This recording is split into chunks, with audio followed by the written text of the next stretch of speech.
नमस्कार, आप देख रहे हैं महाबहस में, हुआ आपके साथ अमित गर्ग शुक्ला। यूपी उपचुनाव में सीधी लड़ाई समाजवादी पार्टी और बीजेपी के बीच दिख रही है। हालांकि दोनों ही तरफ के सहयोगी दलों का समर्थन मायने रखेगा, लेकिन दोनों ही पक्षों में गठबंधन की सीट शेयरिंग में साथियों के हाथ ज्यादा कुछ नहीं लगा। एनडीए की तरफ से सिर्फ एक सीट आरएलडी के हाथ लगी है, तो वहीं राजभर और निषाद के हाथ खाली रहे हैं। उधर इंडिया गठबंधन में सारी की सारी सीटें कांग्रेस ने समाजवादी पार्टी को सरेंडर कर दी हैं। हालांकि दोनों ही तरफ से सीट नहीं, जीत को जरूरी कहा जा रहा है, लेकिन सवाल ये कि सियासत की मजबूरी, बलिदान क्यों जरूरी। और वहीं आज चंद्रशेखर ने दलित वोटों के बाद मुस्लिम वोटर्स को भी लेकर अखिलेश यादव को घेरा है। सवाल अब यह है कि अखिलेश के लिए चंद्रशेखर भी चुनौती है क्या, और मुस्लिम वोटर किसको कितनी कद्र। इन्हीं सवालों के इर्द गिर्द चर्चा को आगे बढ़ाएंगे, लेकिन सबसे पहले आप एक रिपोर्ट देखिए।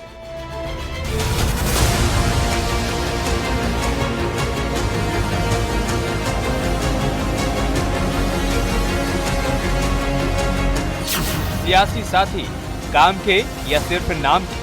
पूरी तरीके से ये सब निर्णय लेते हुए ये निर्णय लिया गया, देखते हुए कि हम सब लोग मिलकर लड़ेंगे और इस जंगल राज को खत्म करेंगे। समाजवादी और कांग्रेस की जो रणनीति है उसी से पस्त हो गए।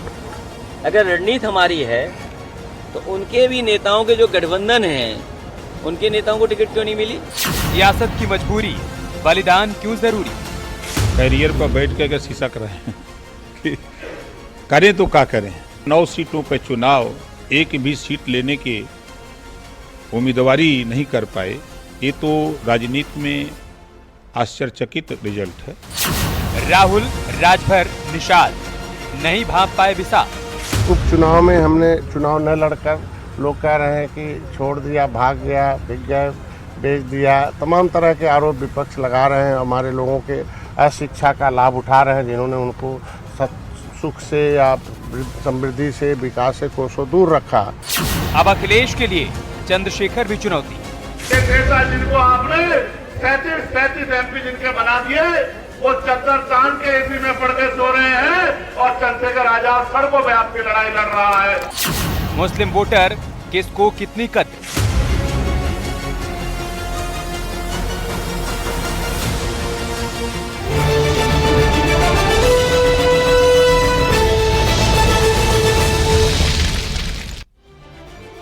और चर्चा की शुरुआत करें उससे पहले आपको बता देते हैं कि किन सवालों के इर्द गिर्द आज हम चर्चा को आगे बढ़ाने वाले हैं। हमारे पहले राउंड का सवाल क्या, आप देख लीजिए। सियासत की मजबूरी, बलिदान क्यों जरूरी। मतलब ये कि गठबंधन साथियों को बलिदान क्यों देना पड़ता है बार बार, क्या ये सियासत की मजबूरी है, जरूरी है, ये समझेंगे।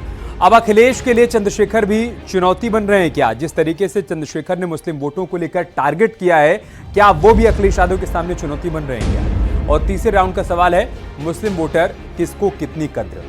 क्योंकि चंद्रशेखर आजाद ने सीधे तौर पर यह कह दिया है कि जिनके आपने 36 एमपी जिताए, आज वो एसी कमरों में चादर ओढ़ के सो रहे हैं। इन्हीं सवालों के इर्द गिर्द चर्चा को आगे बढ़ाएंगे, लेकिन सबसे पहले आपको मेहमानों से परिचय करवा देते हैं आपका। राजेश चौधरी जी हमारे साथ जुड़ेंगे, प्रवक्ता भारतीय जनता पार्टी के। अशोक यादव जी हमारे साथ जुड़ चुके हैं, आप प्रवक्ता हैं समाजवादी पार्टी के। सुधा मिश्रा जी हमारे साथ जुड़ेंगे, आप प्रवक्ता कांग्रेस पार्टी की। अजय सिंह हमारे साथ जुड़ेंगे, प्रवक्ता निषाद पार्टी के। और फाजिल अहमद साहब मुस्लिम स्कॉलर हमारे साथ जुड़ चुके हैं। अशोक जी, मैं शुरुआत आपसे कर रहा हूं। ये सियासत की मजबूरी है कि बार बार सहयोगी दलों को बलिदान देना पड़ता है, उनकी भी क्या मजबूरी है कि बलिदान देकर भी आपके साथ वो जुड़े हुए हैं। मतलब आप कल से सवाल लगातार चर्चा में बना हुआ है कि देश की सबसे पुरानी पार्टी, 125 साल पुराना जिसका इतिहास रहा हो, उस पार्टी को आपने उत्तर प्रदेश में हाशिए पर डाल दिया और आप ये कह रहे हैं कि हम साथ साथ हैं और साथ मिलकर लड़ेंगे। देखिए अमित जी, आपने जिसको बलिदान कहा वो बलिदान नहीं है, वो हमारे एक स्ट्रेटजी का पार्ट है। और इस स्ट्रेटजी को पार्ट को आप कृपया इंडिया गठबंधन के लिए बलिदान शब्द का इस्तेमाल ना करिए। एक स्ट्रेटजी हमारी है और स्ट्रेटजी यही है कि भाजपा को हराना है। इस स्ट्रेटजी में कांग्रेस पार्टी ने सारा कैलकुलेशन किया। उसके बाद हमारे राष्ट्रीय अध्यक्ष जी से बात हुई, माननीय राहुल गांधी जी की। फिर दोनों नेताओं ने इस बात पर सहमति व्यक्त की कि अगर समाजवादी पार्टी कांग्रेस का समर्थन लेकर के अगर उत्तर प्रदेश में चुनाव लड़ती है तो भाजपा को ज्यादा से ज्यादा सीटों पे हम लोग हरा सकते हैं। सवाल खड़ा होता है निषाद पार्टी और भाजपा को लेकर। ये सारी बातें जब अखिलेश और राहुल गांधी के बीच में हो रही हैं, तो अजय राय कहां हैं? तो फिर वो काहे 10-10 सीट पे तैयारी कर रहे हैं, ताल ठोक रहे हैं। मतलब क्या आप लोगों ने उनको लूप में नहीं लिया, या फिर अब भी वो बात कायम है जो अखिलेश यादव ने मध्य प्रदेश चुनाव के बाद कही थी कि हम चिरकुट नेताओं से बातचीत नहीं करते हैं? मतलब आज भी अजय राय की वही इमेज है आप लोगों की नजरों में, जो कि तैयारी कर रहे थे 10 सीटों पर लड़ने की?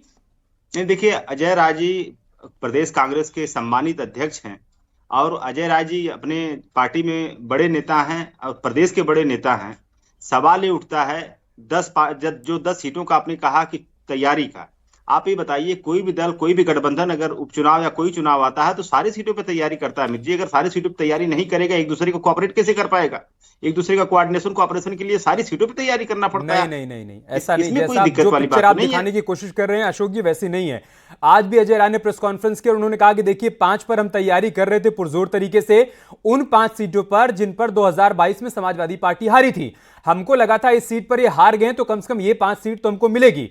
आपने उनको 2 सीटें ऑफर कर दी, ऐसी 2 सीटें जहां पर वो हारे ही नहीं थे, बुरी तरीके से हारे थे। गाजियाबाद में 15,000 वोट उनको मिले थे, खैर सीट पर उनको 1100 वोट मिले थे। आपने 2 सीटें देकर उनका कद पहले ही घटा दिया। तो उन्होंने कहा कि ऐसी 2 सीटों पर लड़ने से बेहतर, जहां पर हमारी ये स्थिति रही थी कि हम वॉकओवर दे दें और मीडिया के सामने कह दें कि हमारा पूरा सपोर्ट समाजवादी पार्टी को है। देखिए अमित जी, मैं आपसे यही सवाल करूंगा कि अगर कांग्रेस का शीर्ष नेतृत्व अगर सहमत है तो कांग्रेस के शीर्ष नेतृत्व से, हमारे शीर्ष नेतृत्व से बड़ा तो कोई नेता नहीं है अमित जी ना। समाजवादी पार्टी में माननीय अखिलेश यादव जी से बड़ा कोई नेता नहीं है। यही तो मैं कह रहा था कि आप ईमानदारी से मान लीजिए कि फिर आप लोगों की नजर में अजय राय कुछ नहीं है। अगर आप दिल्ली दरबार में बातचीत कर रहे हैं तो फिर अजय राय की बात मैटर नहीं करती है। नहीं, बिल्कुल अजय राय जी, मैंने कहा कि बड़े नेता है, सम्मानित नेता है, हमारे गठबंधन के सम्मानित नेता है, इसमें कोई बात नहीं है। लेकिन बड़े नेताओं की जब बात हो जाती है तो सबको उस पर सहमति व्यक्त करनी पड़ती है अमित जी। आपको भी पता है, हमको भी पता है। ठीक है, हमारे साथ अजय सिंह जी जुड़ चुके हैं। अजय सिंह जी, क्यों आप लोगों के हिस्से में कुछ भी नहीं आया? लगातार दिल्ली दरबार के चक्कर लगाते रहे संजय निषाद जी, बार बार ये कोशिश करते रहे। आप लोग 2 सीटों की मांग कर रहे थे, फिर आखिर में हुआ कि 1 सीट मिलेगी, फिर ये हुआ कि नहीं प्रत्याशी आपका होगा, सिंबल बीजेपी का होगा, और अब आप ये कह रहे हैं कि सीट से ज्यादा जीत जरूरी है।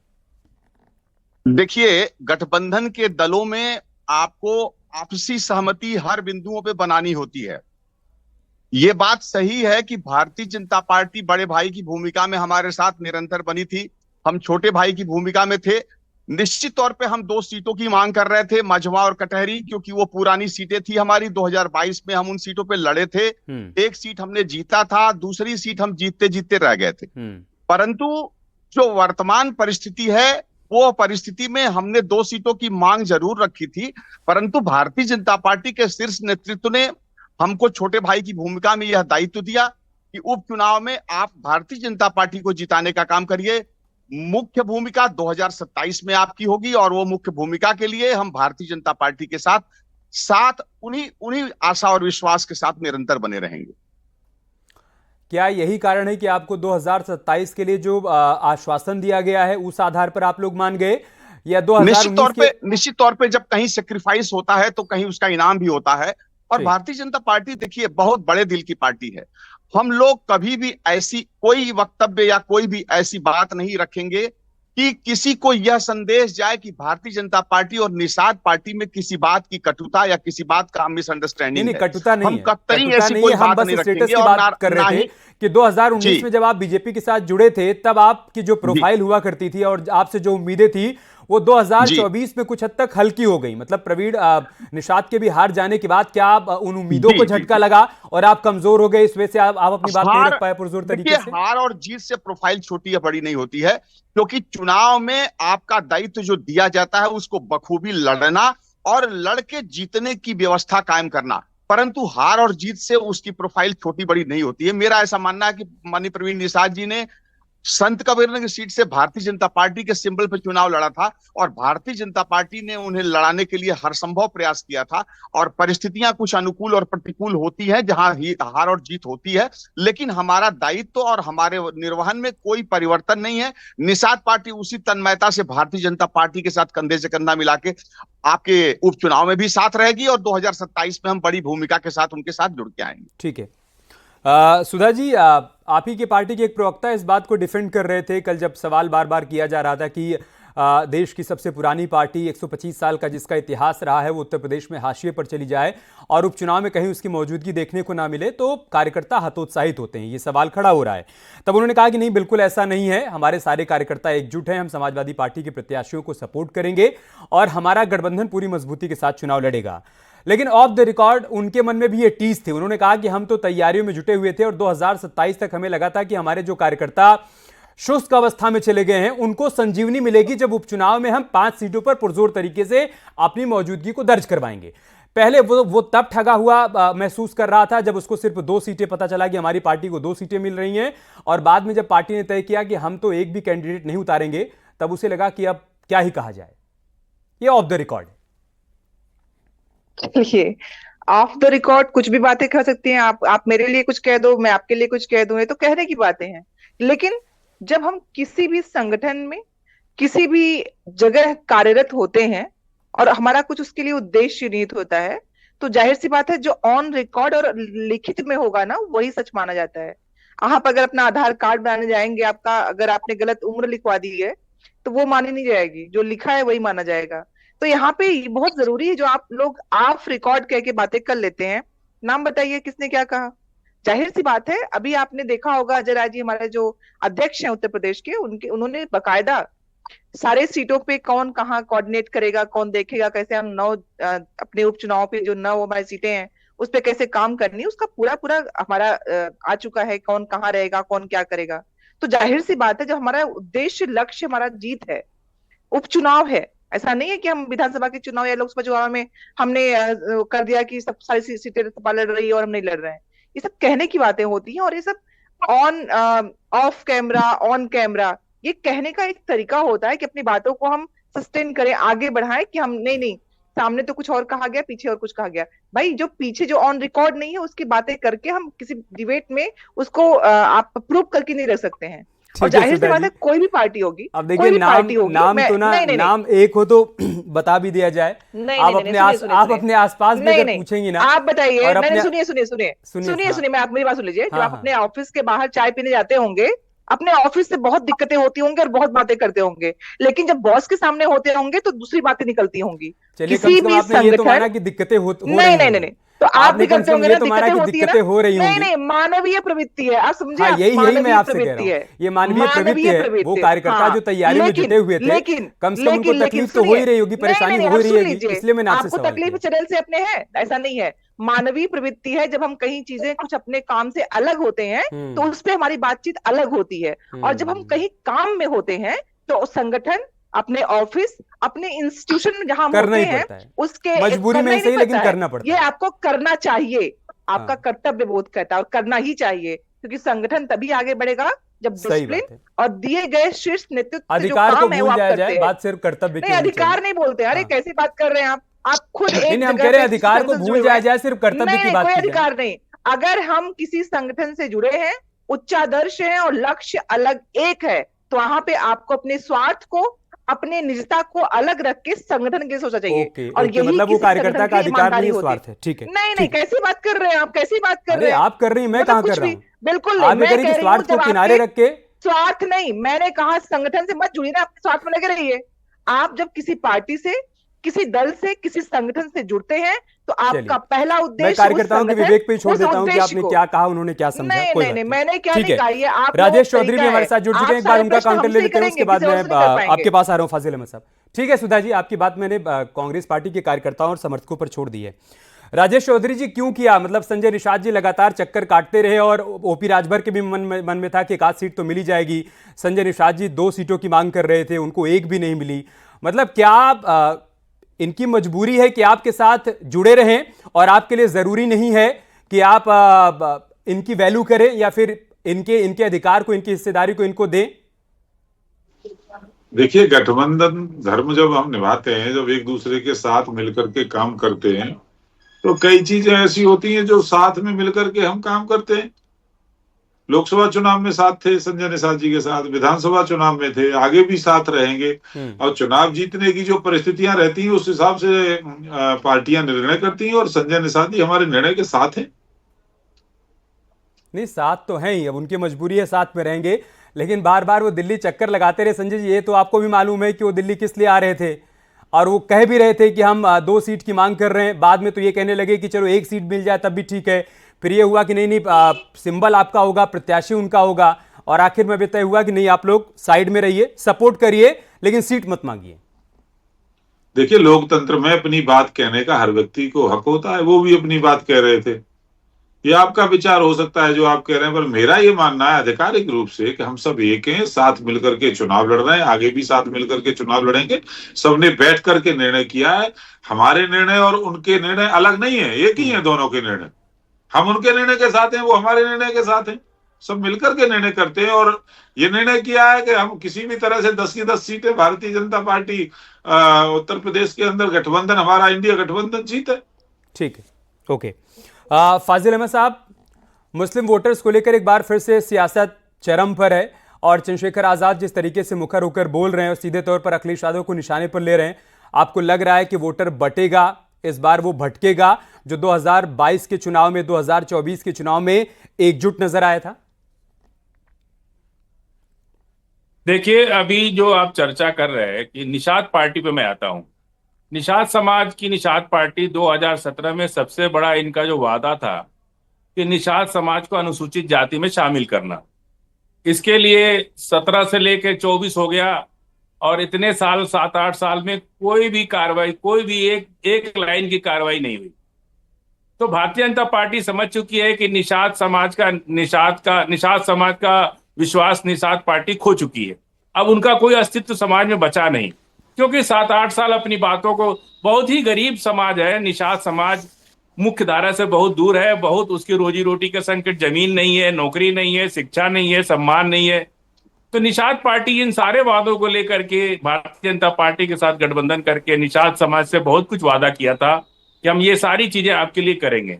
लेकिन 7-8 साल में अभी तक निषाद पार्टी ने अपने और अपने परिवार के कल्याण के अलावा कोई निषाद समाज के लिए कुछ भी नहीं किया।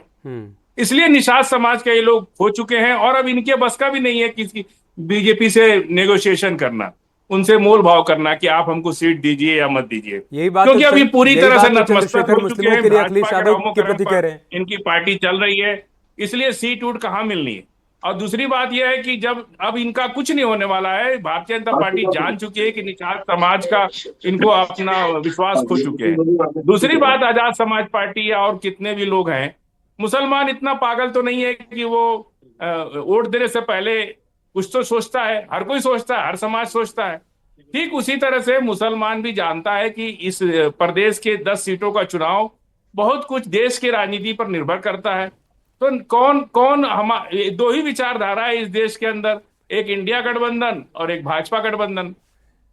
तो जिस तरह से मुसलमानों पर इतने हमले हो रहे हैं, उनका तिरस्कार हो रहा है, उनका अपमान हो रहा है, उन पर फर्जी मुकदमे लगाए जा रहे हैं, उनके घर तोड़े जा रहे हैं, उनको तरह तरह की यात्राएं दी जा रही हैं, तो मुसलमान तो ये सोच रहा है ना कि किसी तरह से हम अपने इंडिया गठबंधन को मजबूत करेंगे। और आजाद समाज पार्टी या कोई भी पार्टी लड़ने के लिए किसी को मना नहीं है, चुनाव कोई भी लड़ सकता है, लोकतंत्र का देश है, उसे पूरी आजादी है। लेकिन वोट मिलेगा कि नहीं मिलेगा ये तो भविष्य तय करेगा। चुनाव जिस दिन होगा उस दिन सबको पता हो जाएगा। आप ये कह रहे हैं कि जैसे निषाद समाज अपने आप को ठगा हुआ महसूस कर रहा है, यही बात तो चंद्रशेखर आजाद कह रहे हैं कि मुसलमानों ने जिनको वोट दिया वो एसी कमरों में चादर ओढ़कर सो रहे हैं, तो मुसलमान समाज अपने आप को ठगा महसूस कर रहा है। ठीक है, नहीं, हमने तो ये कहा ही नहीं। हमने कहा हम तो 70 साल से इस देश में, मैंने कहा चंद्रशेखर आजाद कह रहे हैं, आप नहीं कह रहे, को मुख्यमंत्री बनाकर चला रहा है।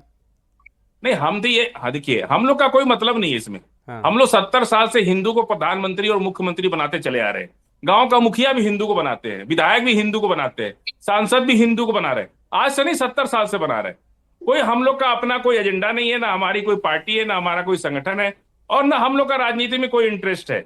ये तो बीजेपी जबरदस्ती हम लोगों के पीछे लगी रहती है कि घर तोड़ो, मस्जिद तोड़ो, दुकान तोड़ो, क्योंकि हम पॉलिटिकल है नहीं और कोई पार्टी हम लोगों के साथ खड़ी नहीं होती है। फिर भी हम लोग देश के लिए उन तमाम विचारधाराओं के लोगों को साथ देते हैं। ठीक है, देखिए, आज प्रश्न इस बात का नहीं है कि चुनाव किसके साथ हो रहा है, कौन प्रत्याशी है, कौन प्रत्याशी नहीं है। आज प्रश्न इस बात का, लड़ाई किन ताकतों के साथ है। आज लड़ाई उन ताकतों के से हमारी है जो गजवाए हिंद करना चाहती हैं। आज लड़ाई हमारी उन लोगों के साथ है जो फिलिस्तीन में कार्रवाई होती है और यहाँ पर प्रतिक्रिया देती हैं। आज लड़ाई उन लोगों के साथ है। बांग्लादेश में हिंदुओं पर अत्याचार होता है और बांग्लादेश की भाषा बोलने का काम करती हैं। आज लड़ाई उन लोगों के साथ है जो पाकिस्तान मैच जीतता है, पाकिस्तान के समर्थन में पटाखे चलाने का काम करते हैं, पाकिस्तान जिंदाबाद करने का काम करते हैं, देश को टुकड़े करने की बात करते हैं, देश का विभाजन करने की बात करते हैं, देश के संविधान को नहीं मानने की बात करते हैं, जो शरिया के हिसाब से देश को चलाना चाहते हैं। लड़ाई उन लोगों के साथ है। ये देश हिंदुओं का देश है, ये देश सनातनियों का देश है, ये देश कोई ऐसे लोगों को नहीं दे दिया जाएगा जो इस देश में इस्लामीकरण करना चाहते हैं।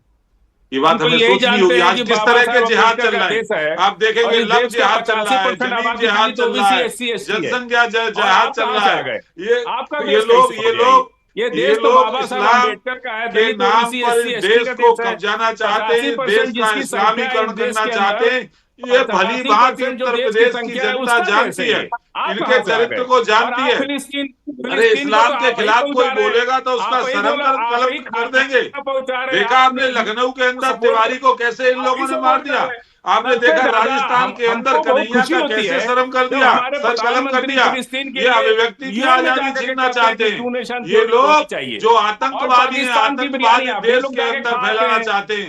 ये लोग जो धारा 370 का विरोध करने का काम करते हैं, ये लोग जो कश्मीर में अलग भाषा बोलते हैं, ये लोग जो बंगाल को बर्बाद करना चाहते हैं, ये लोग बंगाल के अंदर हिंदुओं पर अत्याचार कर रहे हैं, वहां पर बलात्कार करने का काम कर रहे हैं, वहां पे इस्लामीकरण करने का काम कर रहे हैं। इन ताकतों से हमारी लड़ाई। आज बंगाल के अंदर क्या हो रहा है, हिंदू मर रहा है, कोई बोलने वाला नहीं है। वहां पर दुर्गा पंडाल नहीं लगा सकते, वहां पर मंदिर में घंटा नहीं बजा सकते, वहां पर आरती नहीं कर सकते। इन ताकतों से हमारी लड़ाई है। ये उत्तर प्रदेश की जनता भली भांति जानती है और इस चुनाव में उसका जवाब देगी। सुधा जी कुछ कहना चाहते हैं? मैं इसका जवाब देना, एक सेकंड फाजिल अहमद साहब, सुधा जी कुछ कहना चाहते हैं? एक बात पूछना चाहूंगी। एक मिनट, ये सवाल मुझसे किया। एक सेकंड फाजिल अहमद साहब, सुधा जी कुछ कहना चाहती हैं, फिर मैं आ रहा हूँ आपके पास। मुझे बोलने दीजिए। बहुत जिम्मेदारी से एक प्रश्न पूछना चाहूंगी। देश चलता ये है मध्य प्रदेश के अंदर 9 साल की दलित बच्ची का पानी पीने के लिए हत्या कर दी है। एक सेकंड फाजिल अहमद साहब, इस पूरे पैनल में एक ही तो महिला है, कम से कम उनको तो बोलने दीजिए ना। आदिवासी पे पेशाब कर दिए, नाबालिग लड़कियों को उठा करके ले जा रहे हैं और प्लानिंग मस्जिद के अंदर होती है। प्लीज मैं आप दोनों से रिक्वेस्ट होती है, मैं आप दोनों से रिक्वेस्ट कर रहा हूँ, प्लीज सुधा जी आप बोलिए। इज्जत के साथ खिलवाड़ कर रहे हैं। राजेश जी कह रहे हैं ये लड़ाई उन लोगों के खिलाफ है जो देश का इस्लामीकरण करना चाहते हैं। नाम रख लेंगे, धर्म नाम रख करके, हिंदू नाम रख करके हमारी बेटियों को, हिंदू बेटियों को फंसाने का काम करेंगे। आज लड़ाई उन ताकतों से नहीं जानता है। आज हमको समाज को जातियों में बांटना नहीं आ पा रही, किसी की बात नहीं आ पा रही। फाजिल अहमद साहब, राजेश जी, मैं फिर आऊंगा आप लोगों के पास, प्लीज मैं रिक्वेस्ट कर रहा हूँ आप दोनों से, मैं फिर आऊंगा आप दोनों के पास। सुधा जी कंटिन्यू। बच्चों को घोड़े पे चढ़ के, मैं बस ये पूछना चाहूंगी, देश में संविधान है जैसी कोई चीज है कि नहीं है? ये संविधान की अवहेलना कर रहे हैं, सर्वोच्च न्यायालय की अवहेलना कर रहे हैं, जो इस देश को शरिया से चलाना चाहते हैं, जो देश का इस्लामीकरण करना चाहते हैं, जो देश के कानून को नहीं मानते, जो देश के नागरिकों का सर कलम करने की बात करते हैं, क्या वो संविधान को मानते हैं? क्या वो संविधान को मानते हैं? जो हत्याएं कर रहे हैं, जो नाबालिग बेटियों के साथ बलात्कार कर रहे हैं, पूरे परिवार में हिंदू लड़की के साथ किस तरह से मुसलमानों ने बलात्कार किया, समाजवादी पार्टी उनके साथ खड़ी हो गई। प्लीज दोनों को ऑडियो डाउन कर दीजिए। सुधा जी 10 सेकंड में अपनी बात पूरी करिए आप, ठीक है? मेरा प्रश्न इस देश में संविधान है कि नहीं, प्रधानमंत्री जी है कि नहीं, मुख्यमंत्री है कि नहीं? कैसी बातें कर रहे हैं बैठ के यहाँ पे? जिस देश में लिखा हो सर्वधर्म समभाव, ये कैसे हिंदू राष्ट्र की बात कर रहे हैं? इनसे पूछिए कि संविधान मानते हैं या ये लोग अपने हिसाब से बात मानते हैं। पूछिए इनसे, अगर संविधान नहीं मानते हैं, देखिए संविधान को वो लोग नहीं मानते जो शरिया से देश को चलाना चाहते हैं। संविधान को वो लोग नहीं मानते जो इस्लाम के खिलाफ बोलेगा तो उसका सर कलम करने की बात करेंगे। संविधान को वो लोग नहीं मानते जो देश के टुकड़े टुकड़े करने की बात करते हैं। ये उन लोगों से पूछिए जो बेटियों के साथ बलात्कार कर रहे हैं। संविधान को वो लोग नहीं मानते जो पक्ष के नाम पर जमीन जिहाद चला रहे हैं और जिस देश में कब्जा करने का काम कर रहे हैं। संविधान से तो हिंदू चल ही रहा है, हिंदू तो शांति प्रिय है, हिंदू किसी के कहीं शांति के लिए खतरा नहीं बनता है, शांति के लिए खतरा है। आखिरी के 2 मिनट बनते हैं। मैं अशोक जी आपके पास आ रहा हूं। आपके पीडीए में आपने 4 सीटें मुस्लिमों को दी हैं, 3 सीटें आपने दलित को दी हैं, 2 सीटें आपने ओबीसी को दी हैं। मतलब 2 ओबीसी प्रत्याशी हैं, 3 दलित प्रत्याशी हैं और 4 मुस्लिम प्रत्याशी हैं। एक बार जब पीडीए को लेकर आप लोगों से सवाल किया गया था कि पीडीए का फुल फॉर्म क्या है, तो आपने कहा पिछड़ा, दलित, अगड़ा सब हैं। इसमें अगड़ा कहीं नहीं है, इसमें अल्पसंख्यक तो है, इसमें पिछड़ा भी है, इसमें दलित भी है, लेकिन इसमें अगड़ा कहीं नहीं है। क्या यही आपका पीडीए है? जी, अभी अगड़े समाज को हमने नेता विपक्ष बनाया है विधानसभा में, उत्तर प्रदेश की विधानसभा में इतना बड़ा सम्मान देने का काम किया है। तो जहां जहां हमें जगह मिलती है हम हर समाज के लोगों को उचित सम्मान देने का काम करते हैं। आज देखिए समाजवादी पार्टी ने खैर में, चूंकि वो तो आरक्षित सीट है अमित जी, वहां सारे लोगों ने अपना मजबूरी में कैंडिडेट दलित दिया है, लेकिन गाजियाबाद जो सामान्य सीट है वहां भी हमने एक अपने जो दलित प्रत्याशी को उतारा है। ये होता है आपका दलित समाज के प्रति प्रेम, पिछड़े समाज के प्रति प्रेम। जहां पे आपकी रिजर्व वहां तो सभी लोग देते हैं। देखिए अमित जी, मैं ज्यादा कुछ नहीं कहूंगा, क्योंकि अभी हमारे राजेश भाई ने बहुत सारी बातें कर दी हिंदू मुस्लिम की। यही लड़ाई है इंडिया गठबंधन और एनडीए गठबंधन की। इंडिया गठबंधन चाहता है कि इस देश में नफरत पैदा करने वाली, धर्म को धर्म से लड़ाने वाली, जात को जात से लड़ाने वाली और देश में प्रदेश में दंगे कराने वाली भारतीय जनता पार्टी की विचारधारा को हराने के लिए पूरा इंडिया गठबंधन एक है। चाहे कांग्रेस को बलिदान देना पड़े कांग्रेस देगी, सपा को बलिदान देना पड़ेगा सपा देगी। सवाल बलिदान का नहीं अमित जी, सवाल है इस नफरती विचारधारा को हराने का, जो इस देश में धर्म के नाम पे आग लगाने वाली। सवाल सीट का नहीं, सवाल जीत का है, जो बात आप लोग बार बार कह रहे हैं। आपका क्लोजिंग कमेंट अजय सिंह जी। जी देखिए, यहाँ पर हम ना तो हिंदू और मुस्लिम की बात करेंगे। वर्तमान में जो उपचुनाव है, उपचुनाव में जिस पार्टी ने, जिस दल ने जिसको सीटें दी हैं, उसमें किसके साथ सामंजस्यता है, किसके साथ नहीं है, हम उसकी बात करेंगे। आप डिबेट को मुस्लिम और हिंदू के एजेंडे के तरफ लेके जाने के तरफ जा रहे हैं। हम उस पर कोई भी विचार अपना देना नहीं चाहते। कहीं नहीं जा रहे। भारतीय जनता पार्टी और निषाद पार्टी, आप लोगों का काम हम क्यों करेंगे भाई? ये आप लोग का काम है, आप लोग करिए, हम नहीं करेंगे हिंदू मुस्लिम की तरफ। राजेश जी जो कह रहे हैं वो भी दर्शक सुन रहे हैं, जो बात फाजिल अहमद साहब कह रहे हैं वो भी दर्शक सुन रहे हैं, जो बात आप कह रहे हैं वो भी दर्शक सुन रहे हैं। मुस्लिम आबादी कितने परसेंट है ये बता दीजिए, और आपने कितने परसेंट मुसलमानों को टिकट दिया है ये बता दीजिए। वो निषाद पार्टी के प्रवक्ता है, आपकी सहयोगी। बहुत बहुत शुक्रिया आप सभी का हमारे साथ जुड़ने के लिए, चर्चा का हिस्सा बनने के लिए। समय हमारे पास इतना ही था, फिलहाल महाबहस में इतना ही। खबरें जारी हैं, आप बने रहिए हमारे साथ। नमस्कार।